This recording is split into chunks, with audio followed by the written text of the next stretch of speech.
Good morning, good afternoon, and good evening, and hail to you. Welcome back to the Havamal in depth. Today I will be exploring stanza 15, where the qualities of a king's children are extolled. So join me as together we uncover the ancient wisdom of this stanza from both Old Norse and Stoic viewpoints, and draw connections to the modern world.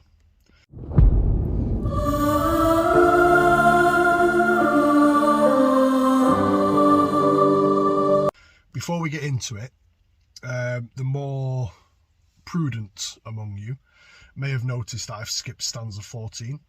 I started doing my analysis on stanza 14 and realised that the messages were almost identical to stanza 13 that I covered in episode 12. But as I don't want to miss out any of the stanzas during this series, stanza 14 reads as: "Drunk I was overdrunk at that cunning Fjalars. It's the best drunkenness, when everyone after regains his reason."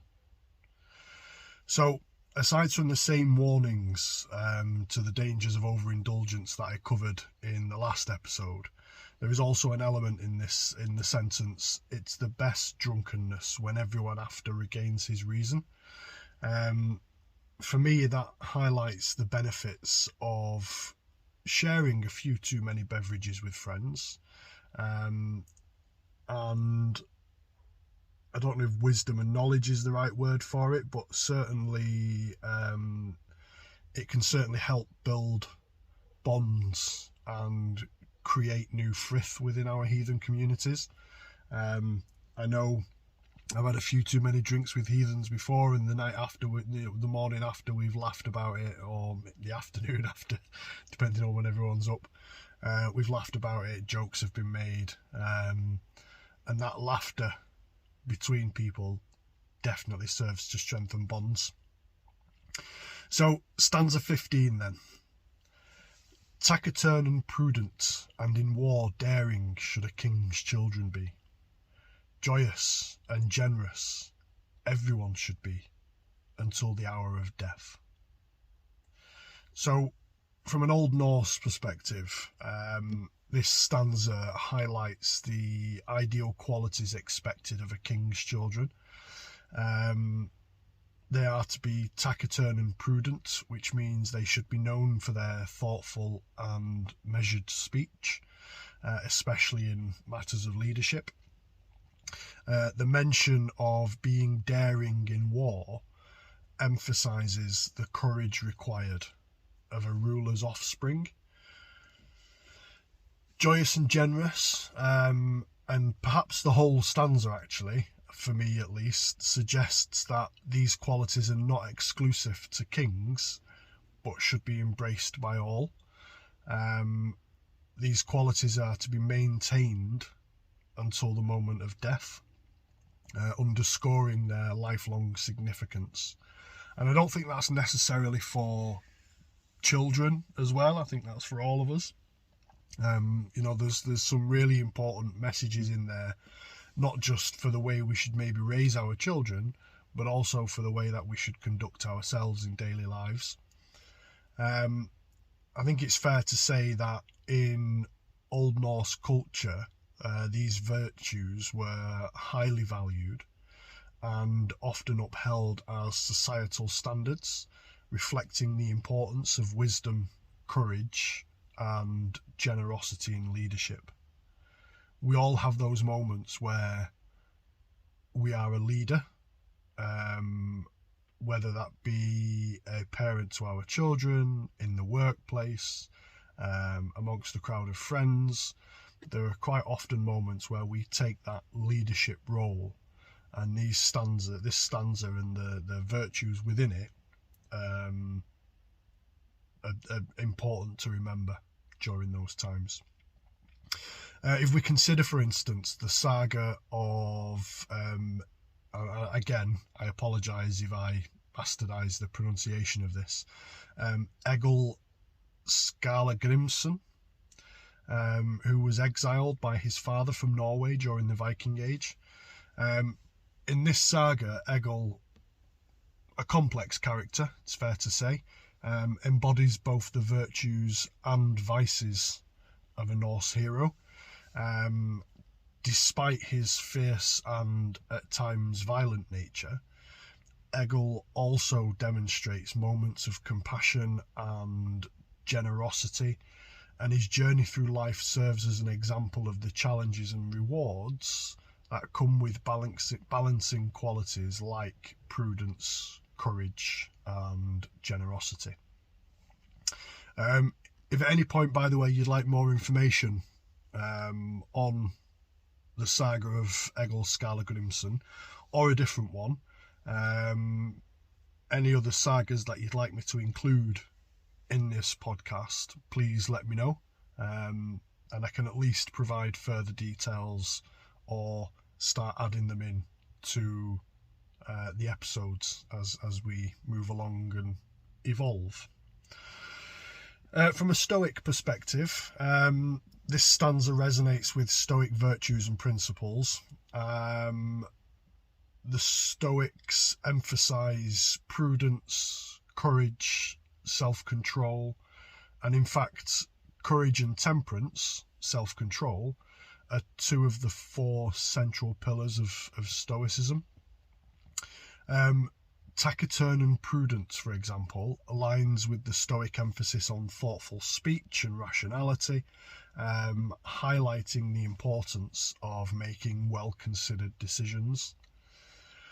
Daring in war can be interpreted as the Stoic idea of having the courage to face life's challenges, regardless of the battlefield's form. Stoicism teaches that we should meet adversities with resilience and a calm mind. Joyous and generous corresponds to the Stoic values of joyfulness and generosity as integral components of a virtuous life. The Stoic philosopher, for example, Seneca, wrote, "Wherever there is a human being, there is an opportunity for kindness," underlining the importance of generosity. And I realised I've mentioned Seneca throughout this series a few times without ever explaining who he is, and some of you may not know who he is. Seneca the Younger, as he was known, born around 4 BC, was a prominent Stoic philosopher, statesman, nearly said salesman then, statesman and playwright in ancient Rome. He's best known for his philosophical essays and letters, which emphasize the Stoic principles of virtue, wisdom, self-control, and also offer practical guidance on how to live a meaningful and content life. So if you haven't checked out Seneca, please do. There's a lot of learnings that you can take from his wisdom, and a lot of those learnings, despite being from 4 BC, over 2,000 years ago, are still relevant today. So how can we apply these ancient teachings to our modern lives? Well, stanza 15 encourages us to cultivate virtues that are universally valuable. Whether we hold positions of leadership or not, these qualities are relevant. In a world where thoughtful discourse and decision making are crucial, the importance of being taciturn and prudent remains evident. Courage, as the stanza suggests, is essential in facing our personal battles, whether they're literal or metaphorical. We all have them, we all go through them at times, and to stand up to them with courage can serve you very, very well in today's world. Being joyous and generous is not limited to king's children, but should be embraced by all. Absolutely one of my favourite things about being part of a heathen community is that in gatherings, and I would say even in internet interactions, Facebook, social media, heathens are generally joyous and generous. It's a thread that goes throughout, and I love that about being part of this community. But it can also, as well, by embracing it, it can remind us that joyfulness and generosity can lead to a more fulfilling and harmonious life, regardless of our station. Stanza 15 serves as a reminder of the timeless virtues that should guide our actions and decisions, regardless of our circumstances. It underscores the universal value, of wisdom, courage, joy, and generosity. And I think if we could all live by those 4 words, then we will all live a better life. So that concludes our exploration of stanza 15, which celebrates the virtues of king's children and how we can adapt those in our everyday life. Before I sign off, I will do as I always do, and I will read stanza 15 to you one more time. Taciturn and prudent, and in war daring should a king's children be. Joyous and generous everyone should be, until his hour of death. Thank you for joining us on this episode of the Havamal in Depth, and hail to you. Please don't forget to like, subscribe, leave me a review, or maybe even a comment, and to let me know what you think of the show so far and what changes or evolutions you might like to see. And if you really like the series, if you could do me the honour of sharing it amongst your friends, I would be very, very grateful. So until next time, may you embrace today's timeless virtues in your own journey. Thank you. Hail to you.